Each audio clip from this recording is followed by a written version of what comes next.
दोस्तों बचपन से बहुत लोगों का सपना होता है कि पैसे कमाएंगे तो मैं एरोप्लेन में जो है ट्रैवल करने वाला हूँ, दुनिया घूमने वाला हूँ, कार्स खरीदने वाला हूँ, बड़े घर खरीदने वाला हूँ। और बहुत सारे लोग मेरे और आपकी तरह होते हैं जिन्हें मोटरसाइकिल्स का शौक होता है और वो हमेशा यही चाहते हैं कभी भी वो अगर पैसा कमाए तो वो एक नया मोटरसाइकिल ज़रूर ले जिसमें वो दुनिया घूम सके, नई नई जगह जा सके और वो एक्सप्लोर कर सके।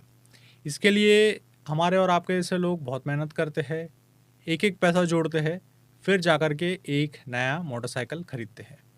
ये मोटरसाइकिल स्पोर्ट्स बाइक भी हो सकता है, ये स्ट्रीट बाइक्स भी हो सकते हैं, ये कोई भी एडवेंचर बाइक हो सकता है। आज के इस वीडियो में मैं बात करने वाला हूँ ऐसे ही एक एडवेंचर टूरर बाइक की जो बजट सेगमेंट में आती है और इंडिया के साथ साथ वो दुनिया के और भी हिस्सों में बहुत ज़्यादा प्रसिद्धि हासिल करके बैठा है। ये मोटरसाइकिल सेकंड जनरेशन है। फर्स्ट जनरेशन 411 सीसी का था और जो सेकंड जनरेशन है वो 452 सीसी का है।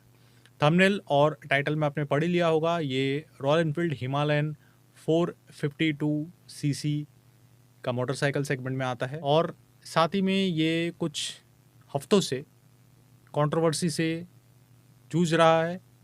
बहुत ज़्यादा लोग इसके बारे में बात कर रहे हैं, खास करके इसके ख़राब क्वालिटी चेसिस के बारे में। और इस बाइक की चेसिस की बात करें तो इसके साथ कुछ ऐसा हुआ है, आप इसके स्क्रीन में देख सकते हो। 2 चेसिस टूटा है पिछले 2 हफ्तों में और ये इस ब्रांड के लिए एक नेगेटिव रिमार्क है और ऑलरेडी मार्केट में रॉयल एनफील्ड के बारे में चर्चा शुरू हो चुकी है। वो इसलिए क्योंकि जो फर्स्ट जनरेशन था उसमें भी कुछ ऐसे ही इश्यूज़ थे जो 41 सीसी की मैं बात कर रहा हूँ, उसमें बहुत सारे इश्यूज़ थे और साथ ही में एक इशू जो था वो था चेसिस ब्रेकडाउन का। और इसका एक वीडियो भी बहुत साल पहले यानी कि जब ये लॉन्च हुआ था उसके कुछ महीने बाद वो वीडियो वायरल हो गया था और सोशल मीडिया पे वो वीडियो बहुत सर्कुलेट हुआ है।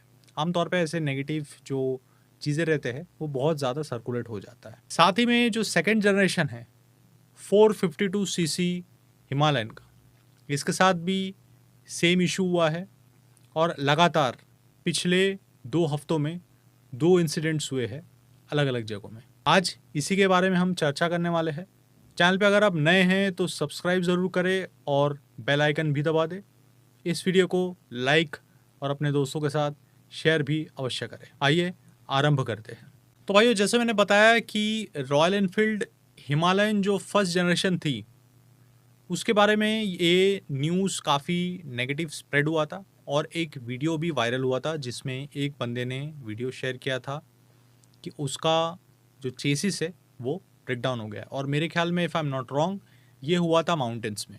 और सिमिलर यही एक न्यूज़ जो है पिछले 2 हफ्ते से इंटरनेट में वायरल है कि हिमालयन जो जनरेशन 2 है यानी कि 452 सीसी की जो बाइक है जो पिछले 6 महीने पहले ही लॉन्च हुई है वो भी सिमिलर प्रॉब्लम फेस कर रही है, यानी कि उसका भी चेसिस टूटा है और बाइकर्स जो है वो इंजर्ड इतने नहीं हुए हैं। लेकिन ये जो इंसिडेंट है वो 2 बार हुआ है और पिछले 2 हफ्तों में हुआ है, यानी कि हर हफ्ते एक न्यूज़ आया हुआ है पिछले 2 हफ्तों में। इन दोनों में से जो एक वीडियो काफ़ी वायरल हुआ है वो वीडियो है बेंगलुरु से और उस राइडर का ये कहना है कि मेरी जो मोटरसाइकिल है वो जस्ट 6 मंथ्स ओल्ड है, यानी कि 6 महीने ही पुरानी है और वो काफ़ी नाराज़ भी है इस बात से। वीडियो का जो लिंक है मैं डिस्क्रिप्शन में दे दूंगा, रेडिट पे ये वीडियो अपलोड हुआ है। उनके साथ हुआ ये था कि वो एक रंबल स्ट्रिप रोड पे था, उसके ऊपर से जैसे ही उन्होंने अपना जो मोटरसाइकिल है वो लेके गए, उसके बाद क्या है कि जो मोटरसाइकिल का जो फ्रेम है वो थोड़ा सा हिला। इंजन जो है वो घिसते रोड पे थोड़े आगे जाकर के उन्होंने स्टॉप किया और वीडियो में आप देख सकते हो क्लियरली स्टॉप होने के बाद उन्होंने दिखाया कहाँ से वो ब्रेकडाउन हुआ था। उन्होंने यही चीज़ उसमें मेंशन किया है उस पोस्ट में कि ये जो मोटरसाइकिल है उन्हें 4 लाख रुपए की पड़ी थी ऑन रोड प्राइस बेंगलुरु में और ये बिल्कुल भी ये जो इशू है वो अनएक्सेप्टेबल है। साथ ही में उन्होंने ये चीज़ भी क्लेम किया है कि फर्स्ट जनरेशन मोटरसाइकिल के साथ भी यही चीज़ हुआ था और सेकंड जनरेशन के साथ भी यही चीज़ हुआ। इससे ये बात क्लियर तो नहीं है कि क्या उनके पास पहला जनरेशन था या नहीं था, उनकी बात को कोट कर रहा हूँ और यहाँ पे भी स्क्रीन में आपको दिखेगा। उन्हें ये कहा है कि Himalayan 450 chassis has snapped above the sub frame mount in the main frame. Actually, this seems to be complete damage to the chassis, as the RE 450 has a backbone frame and the backbone itself is broken here. और royal Enfield का अभी भी officially कोई statement यहाँ पे नहीं है इस आर्टिकल के अनुसार। अब बढ़ते हैं जो दूसरा वाला केस हुआ है पिछले 2 हफ्ते में। ये जो केस है ये आ रहा है तमिलनाडु से, और क्योंकि इसका जो बाइक का रजिस्ट्रेशन है ये तमिलनाडु रजिस्टर्ड है, तो उन्होंने इसके लिए अज्यूम किया है कि ये गाड़ी तमिलनाडु से। पहले ही केस की तरह ये जो मोटरसाइकिल है इसमें भी ब्रोकन चेसिस देखने को मिलता है, और ख़ास बात गौर करने वाली ये है कि पिछले वाले केस की तरह इसमें भी सेम जगह से ही जो है चेसिस ब्रेक हुआ है, जिससे ये माना जाता है कि ये जो पार्ट है वो एक वीकर पार्ट है और ये सबसे बड़ा मैन्युफैक्चरिंग डिफेक्ट हो सकता है। इस आर्टिकल के अनुसार ये भी कहा जा रहा है कि of course royal Enfield Himalayan 452 एक एडवेंचर टूरर गाड़ी है, लेकिन इस वीक चेसी यानी कि इस तरह के कमज़ोर चेसी के साथ ये बिल्कुल भी ऑफ रोड के प्रेशर्स हैंडल नहीं कर सकता है और ये आसानी से टूट भी सकता है। इसलिए माना जा रहा है कि इस तरह के जो बजट टाइप के एडवेंचर टूरर्स मार्केट में आते हैं तो ये शक के दायरे में इसके लिए आ जाता है, और इसलिए इन्होंने कहा है कि ये जो ऑफ रोडिंग के प्रेशर्स है इस तरह के बजट मोटरसाइकिल्स बिल्कुल भी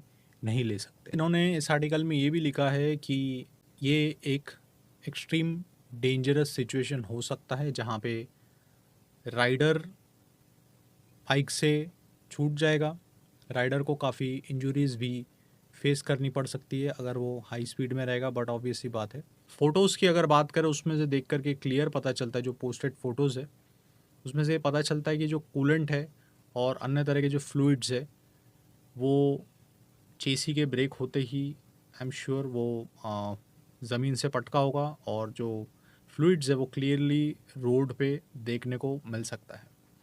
एक और चीज़ यहाँ पे हाईलाइट करके कहा गया है जो मैं स्क्रीन पे लगा दूंगा, वो ये है कि no explanation from Royal Enfield yet.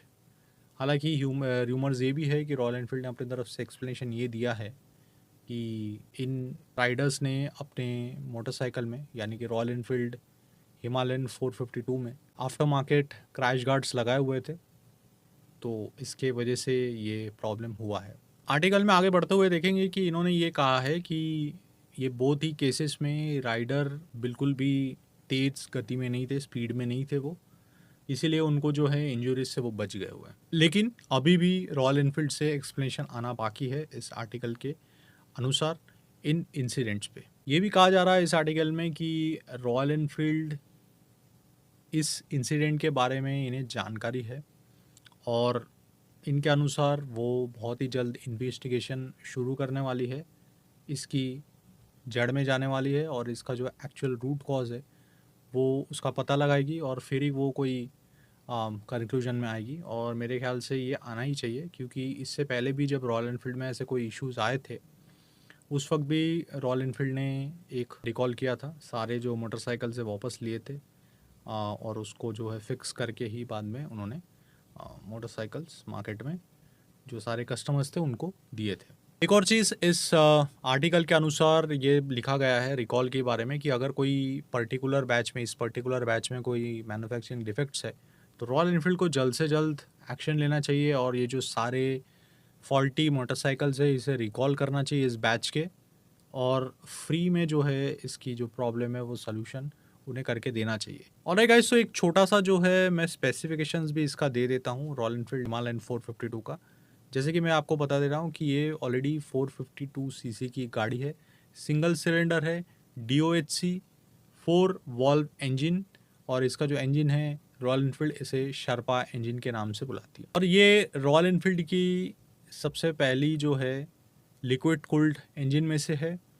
40 bhp और 40 Nm टॉर्क ये जनरेट करती है, और इसका जो गियर्स है वो 6 स्पीड गियर्स है और क्लच स्लिप असिस्ट के साथ ये आती है। और एक so viral video, viral post royal Enfield Himalayan 452 का जो है मार्केट में दिख रहा है, सोशल मीडिया पे आपको दिख रहा है, व्हाट्सएप पे आपको दिख रहा है। उस वीडियो के बारे में इस वीडियो से आपको पता चल गया है कि उसका एग्जैक्टली सच क्या है और डिटेल में एग्जैक्टली हुआ क्या था, कैसे उसका जो इंजन का जो चेसिस है वो ब्रेक हुआ था। इस वीडियो को अपने दोस्तों के साथ ज़रूर शेयर कीजिए, अपने पोस्ट पे भी इसे लगाएं, व्हाट्सएप ग्रुप्स पे भी इसे शेयर कीजिए, तो एक्चुअल जो स्टोरी है वो पता चल जाएगा। डिस्क्रिप्शन में मैंने कुछ आर्टिकल्स के लिंक्स दिए हैं, उसे भी पढ़िए, और जो वीडियो है जो राइडर ने अपलोड किया है अपने एंड से, जो उस गाड़ी के ओनर है, वो वीडियो भी रेडिट का जो लिंक है मैं डिस्क्रिप्शन में दे दिया हूँ, उसे भी ज़रूर से आप देखिए कि एग्जैक्टली किस पोजीशन में मोटरसाइकिल आई है इस कंडीशन में चेसिस ब्रेक होने के बाद। सो उम्मीद करता हूँ ये वीडियो आपको अच्छा लगा हो। अगर आप इस चैनल पे नए हैं तो सब्सक्राइब ज़रूर करें, कमेंट पे कोई सजेशन है तो ज़रूर दीजिए, और एक लाइक इस वीडियो को अभी के अभी कर दीजिए। आज के लिए बस इतना ही, मिलते हैं अगले ऐसी किसी वीडियो में, तब तक के लिए जय हिंद, वंदे मातरम।